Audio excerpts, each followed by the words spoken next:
ब्राह्मणी नदी रे बुड़ी निखोज थिबा इंजीनियरिंग छात्रंक मृतदेह उद्धार होईछि। सूचनायोग्य जे गतकाली ढेंकानाल जिला परजंग थाना सरांग आईजीआईटी कॉलेज रो बीटेक मेटालॉजी विभागर शेष वर्षर छात्र सनत कुमार महालिक निज सांगमानक सहित सरांग गाँ स्थित ब्राह्मणी नदी को गाधोइबाकू जाइथिले। आउ गाधौथुबा बेले ब्राह्मणी नदीर जलस्रोत भासी जाई सनत निखोज होई जाइथिले। एनेई तांको सांग माने कॉलेज कर्तृपक्ष को जणाइबा परे कॉलेज कर्तृपक्ष अग्निशम बाहिनी को डाकी संध्या पर्यंत बहु खोजाखोजी करथिले मध्य सनतंकर कोनोसी पत्ता मिली नथिला।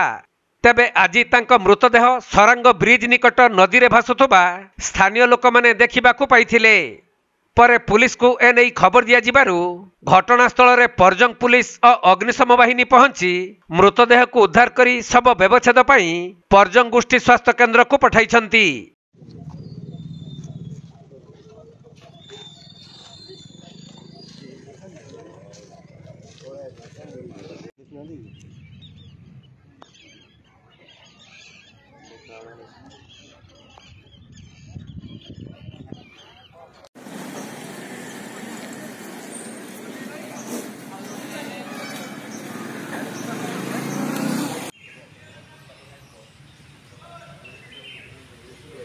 ढेंकानाल जिल्लारू असीम अमिताभ शतपथी रिपोर्ट, कोणार्क लाइव।